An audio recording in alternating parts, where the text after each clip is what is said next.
Good evening, everyone. Welcome to this parent webinar tonight. Tonight, we're going to talk about change and challenges with kids and how it can help to help them to develop their resilience. We call this webinar Resilience Heroes, equipping kids to thrive amidst change and challenges. In today's rapidly evolving world, the concept of resilience has taken center stage, and it's no longer just a buzzword about a crucial attribute for individuals of all ages to navigate the complexities of our modern society. So this webinar is all about it's dedicated to to shed light on the significance of resilience for young kids and providing actionable insights to empower parents and teachers. So why does resilience matters? In an era defined by technological advancements, shifting societal expectations, and a dynamic job market, resilience has become more critical than ever. It's not solely about bouncing back from setbacks or failure. It's about preparing our young kids to adapt and flourish in an environment where change is the only constant. So resilience, the journey begins here. As we embark on this journey together, I would really like to explore some of the things that you need to know about change and how you can manage these changes with your children so that they can develop resilience. There are some considerations for teachers and parents that we need to think about when it comes to resilience. And it's important to understand that it's crucial that resilience is not an innate trait, but a skill that can be nurtured and strengthened over time. This perspective empowers us to actively work on fostering resilience in our children. Children often learn by observing adults demonstrating resilience in our own lives, which is so important because we have to live it for our children. That's the only way that they will basically see this. So we have to model it for them. When we handle challenges with resilience, we show them that it is possible and we teach them how to do the same. Emphasizing the idea that challenges are opportunities for learning and growth helps children develop a positive attitude towards setbacks. I encourage them to embrace challenges as chances to develop new skills and knowledge is very important. When offering feedback and focus on their effort and progress rather than solely on the end result. This reinforces the idea that their hard work and persistence are also valuable, and it's not only about the end result. Create a safe and non-judgmental space where children can freely talk about their emotions and worries. Now, this open communication helps them process their feelings and seek support when needed. Striking a balance between providing support and allowing independence is essential, and gradually introduce age-appropriate challenges, encouraging them to problem solve and to build confidence. So let's talk about age-specific resilience strategies. Now, I've divided it up into 3 stages. So let's talk about early childhood, which is about from age 3 to 6. Now, in this critical development stage, the focus is on creating a foundation for resilience. So what is important is to foster a secure and nurturing environment. And during these formative years, children need to feel safe and loved. A secure attachment to caregivers lays the groundwork for resilience. Emphasize to emphasize caregiving and the consistency and a loving atmosphere. Those are the important things that will lay the foundation for resilience. Play is the primary mode of learning for so many children, and so we encourage them to do activities that will stimulate their curiosity and their creativity, allow them to explore and make choices, even if it means making mistakes. It's important that we also focus on to teach them emotional expression and regulation. So to help children identify and express their feelings, provide them with the vocabulary to communicate emotions.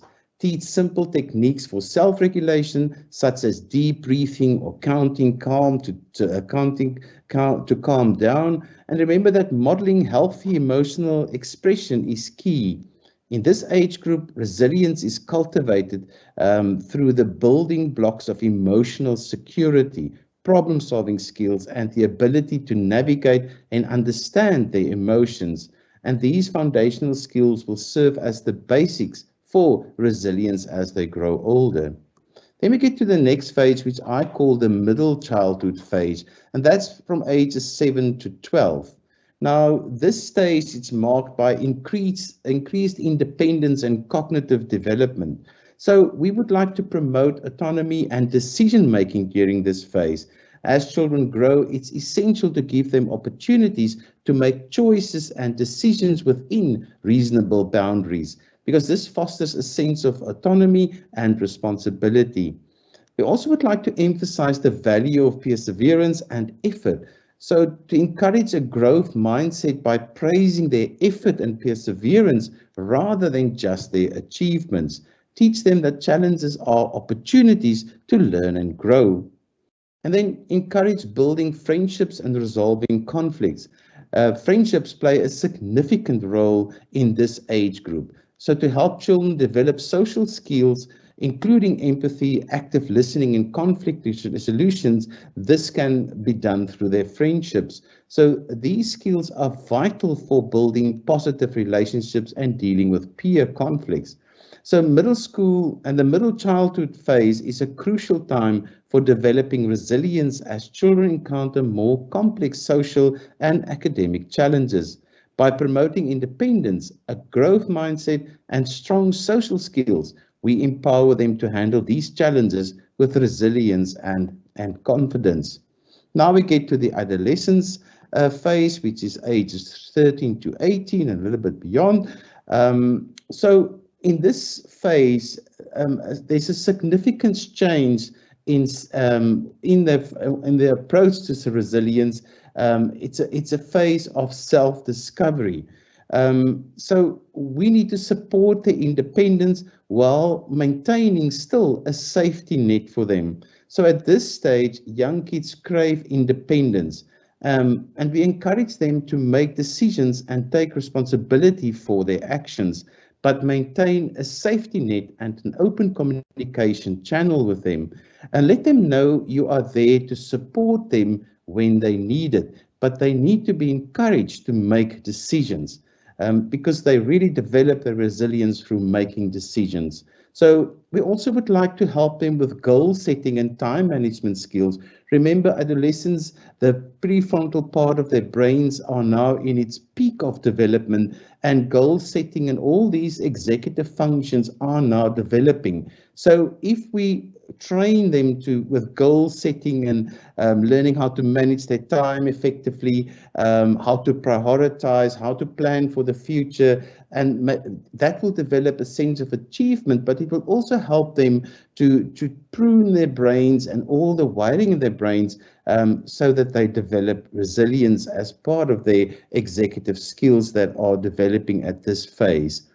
It's also important to discuss coping strategies for stress and peer pressure with them, also part of their prefrontal cortex development, because they often brings increased stress and peer pressure into your house. So talk openly about these challenges and explore healthy coping strategies together with them.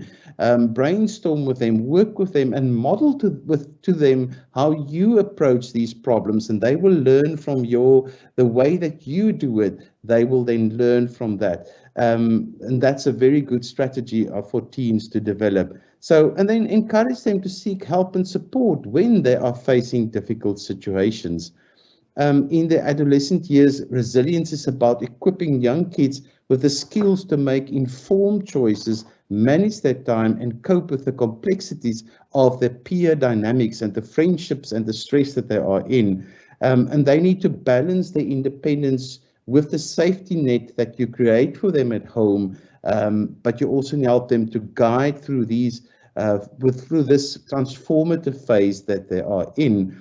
And it's important for us as parents to let them go, but to still support them, because that is essential for their brains at this point in their life. So resilience and emotional intelligence are two things that we always talk together about. They are intertwined pillars of personal development, and the relationship between resilience and emotional intelligence is pivotal. And we really need well-rounded individuals to have this combination together. So resilience is the ability to bounce back from adversity and adapt positively to changes.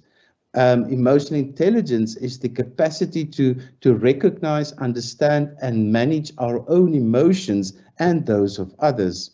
So these two concepts are really closely related because emotional intelligence enables individuals to recognize their emotions and understand how they affect their responses to adversity. So this self-awareness is fundamental to build resilience, while emotional intelligence equips individuals also with strategies to manage and regulate their emotions effectively. And this skill is invaluable when facing setbacks, as it helps maintain composure and problem-solving abilities. Emotional intelligence is also involves recognizing and understanding the emotions of others. Empathy can enhance resilience by fostering strong social support networks and enabling individuals to navigate challenging interpersonal situations more effectively. So how do we enhance resilience then through emotional intelligence? By developing emotional intelligence, young children can better cope with the emotional aspects of adversity because they can learn to identify their emotional responses, manage stress, and build healthier relationships. Emotional intelligence also empower them to bounce back from setbacks with greater emotional strength. So incorporating emotional intelligence into educational and parenting practices can significantly enhance a child's resilience, enabling them to face life's ups and downs with greater emotional maturity and adaptability. So how do we empower resilience in our daily life? To truly nurture resilience in young kids, it's crucial to seamlessly integrate resilience building practices into their day-to-day routines. So the first step is to model resilience. Children learn by example. So you need to model it for them. They need to see it in you and the people around them. They also need to see it in their peers, and they need to see it in movies, in games they play, everywhere. And you need to discuss it with them what they see. So you demonstrate in your how you handle challenges, setbacks, and stress in a healthy and resilient manner. If you can manage stress, your children will pick up the skills to do that. If you can model resilience, your kids will pick it up from you. It might not feel that point like it is like that, but over time, you will see they will pick up these skills from you. It's also important to not do everything for your children. You need to encourage problem solving with them. So prompt your child to find solutions to everyday problems. Sometimes we're in such a hurry that we are just doing it all for them. But they need to solve the problems. They need to develop these skills. And over time, you're not doing them a favor if you don't expose them to situations where they can problem solve. It's also important that you will set the tone for a growth mindset. You need to set that environment in your house. So we want to praise the effort and the perseverance that they put in to doing something. And also emphasize that the mistakes are only opportunities for learning and growth. So your response for when they make mistakes is vital for developing a growth mindset. If you are putting them down and telling them how stupid they are when they make mistakes and why don't they listen, all those negative messages that will get stuck somewhere. We need to tell them how they can grow from their mistakes. So it's not that we do not acknowledge the mistake, but we need to talk to them in a way that they can see it as a learning and a growing opportunity. If you can foster a growth mindset, it's really a gift for life for your child. And then again, with growth mindset, the way that you communicate to your child goes open communication. It's your job as a parent to create a safe space where your child can express their emotions and concerns. And it all boils down to how you respond to it. If you don't respond in a way that they feel safe, they will not use the safe space. So sometimes we think that we create a safe space, but we need to check if the space is safe so that we can encourage open dialogue about the challenges that they face. And most of the times, it all boils down to active listening, where we show and model to them that we really try to understand it from their point of view, especially when you talk to your teenager. So there are many practical tips that can help when your child needs to cope with change, because resilience and change go hand in hand. So the first thing is open communication, where I just talked about creating this open space, the safe space where they can really feel comfortable to share their feelings and their concerns about things that are going to change. And then for me, it's always important that you will always tell them the truth. Give them all the information, but make it age appropriate. So your explanation should be age appropriate. So you do not want to create anxiety, you do not want to create uncertainty, but it's always important to tell them the truth so that they know that they have all the information. When you have change, it's very important that you still maintain your routine. So stick to your familiar routines as much as possible, because those routines will really provide stability and predictability. If you can get that in place, the change will not be as traumatic for the children. Be patient and recognize that children may need time to adjust and may react differently to change. Remember, children act totally different to change than adults. Children, a lot of the time, experience change as trauma. It's a big impact in their life. Sometimes you may paint the living room another color and think nothing of it. But that change may be very traumatic for certain children. And if you ask them, what happened to your life, then they will tell you, my mom painted the living room another color and I hated it. And so it will take time for them to bounce back from that. So sometimes a little change might feel nothing to you, but it might be traumatic for your child. And then again, listen actively to your child, pay close attention to your child's thoughts and emotions, put your phone down when you talk to them, validate their feelings, praise them for sharing this with you. Again, establish the safe space that you both share in that moment in time.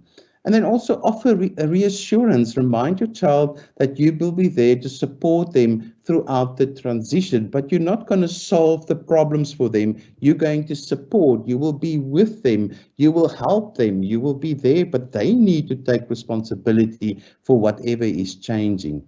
And then again, empower decision making, involve your child in all aspects of decision making when appropriate, to give them also a sense of control. When there are lots of changes and you want them to be resilient, then you want to give them a sense of control, that they can still control their situation. And by involving them in decision making, even if it's decision making within boundaries, so if they can make a decision about the color of their new room or something like that, which is a minor decision within the boundaries of the big change, it will give them a sense of control. And if you can give them a sense of control, you are developing resilience. And then role playing is a powerful weapon, and it's a powerful mechanism for parents, because you can use storytelling to act out the upcoming change and let them visualize it, let them play the situation out, because then they are prepared and then their brains are prepared for that situation. And then they don't feel as intimidated when the change is coming. And then also, if there's a new place involved with the change, if possible, visit the environment or something similar. Even if you can familiarize your child with new people, if they've experienced that in bits and pieces, it also helps them a lot. And then use stories, use movies, use games, use all these things to as conversation starters. There are many books on change, all the changes that you can face in life. And you can share that and use that as conversation starters to help them to get through it. And then again, if you can, encourage them to go on play dates with people who are going through similar things, and that so that they can connect with their peers. That can also help a lot. And for me, it's also important that you will use positive and optimistic language when discussing the change to inspire their confidence. If you do it in that way, it will also be easier for them to embrace the change. For me, it's also important that you will celebrate all the small wins, break everything that's going to change up in little milestones so that you can build in a lot of different milestones to celebrate.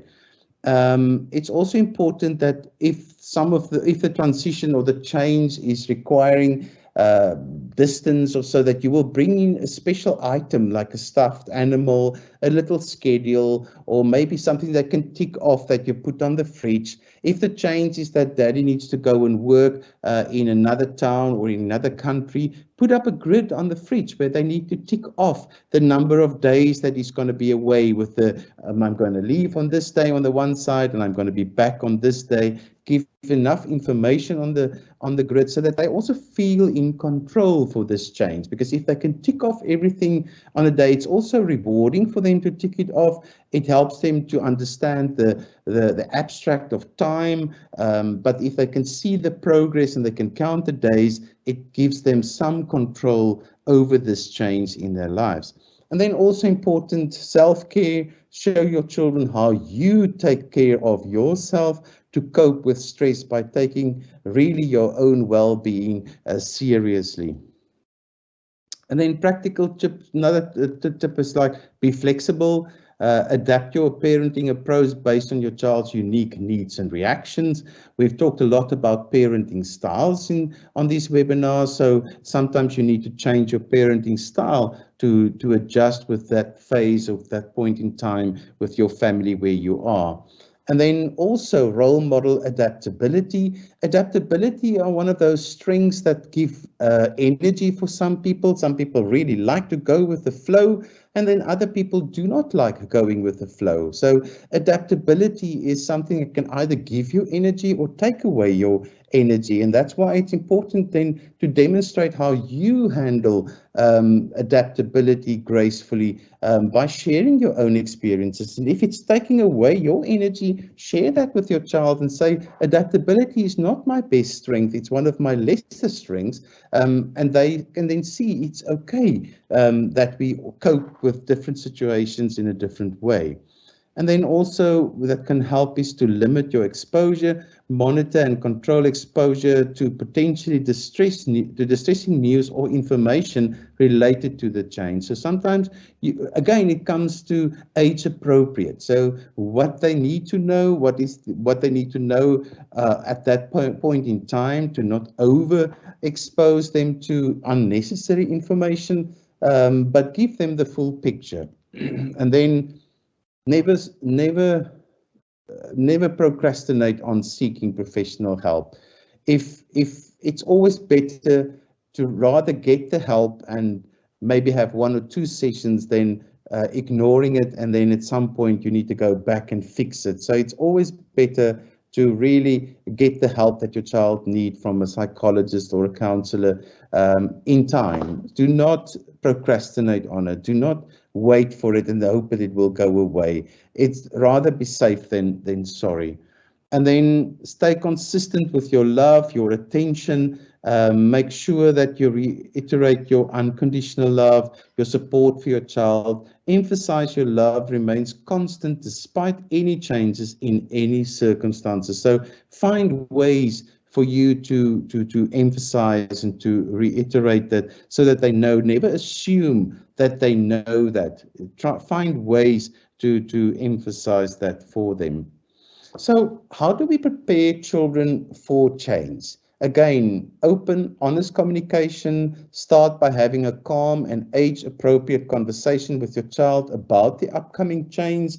If you need to leave the country and go and work overseas, maybe for a month or two, use simple language. Avoid overloading them with all the information, but be open to their questions and their concerns, but tell them as it is.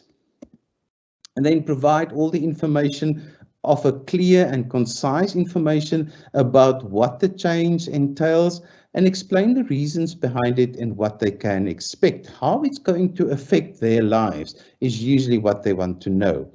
And if you can, use visual aids. So this is depending on your child's age, but visual aids like drawings, photos, maps, diagrams, really help them to understand the situation much better. If you show them you're going to that country, show it on a map, then they know you're still on the same planet. You never know how they're going to perceive the information. So if you use visual aids, it will really help them to understand so much better what is the scope of the change that and how it will affect their lives.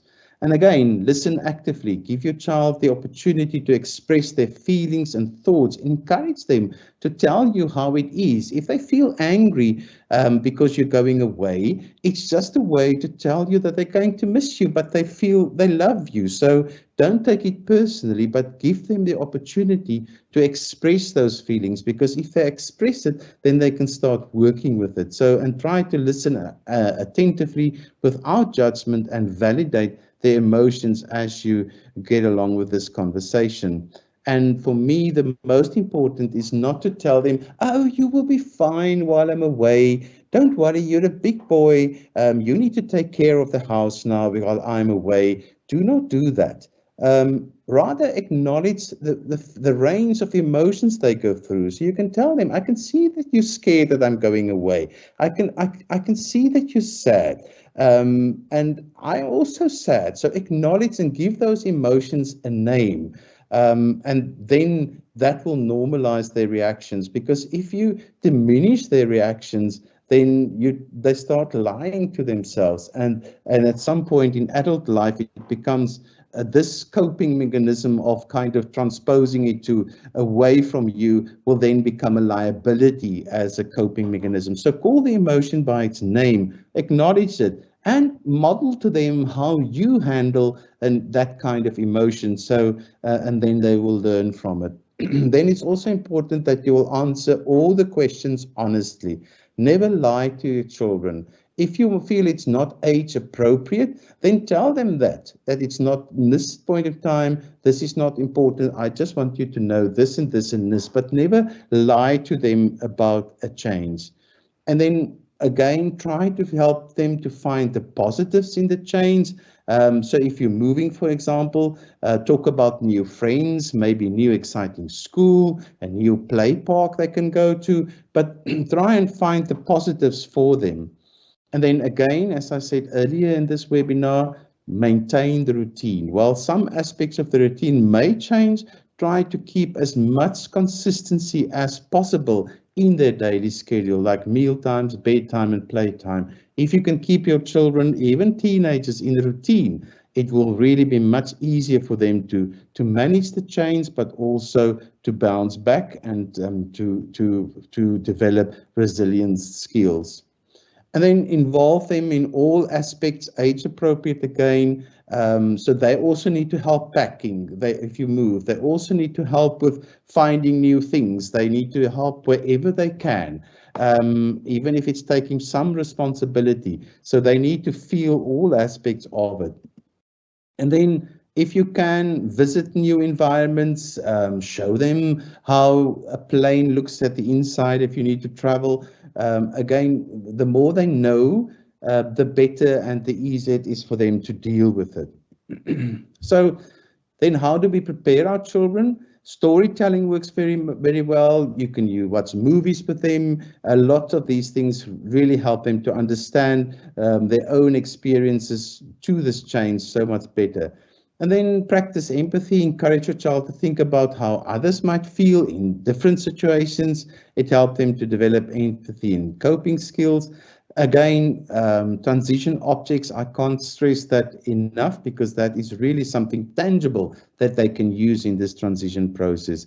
Arrange play dates, as I said, positive reinforcement, acknowledge and praise your child for their adaptability and bravery during the transition. Stay calm as you can, even if you feel, you can say, I'm also a bit stressed. I also feel a few butterflies, but I'm going to handle it in this way. This is how I'm going to do it so that they can learn from it. Seek support if you need it. And then also offer continual support, because sometimes after the change, they still need, because it might be over for you, but they still need support. And when they need support, get the support. For me, that is the most important aspect of helping children. So are there any questions? That's all we have for this webinar. You're welcome to type them in the Q&A if you have. If you don't have any questions, you are welcome to log off. It was wonderful that you joined us for this talk, and remember, next week, same time, same place, we will carry on with this series. It seems like there are no questions. So that's it, everyone. Thank you for joining us, and have a wonderful evening. Thank you and goodbye.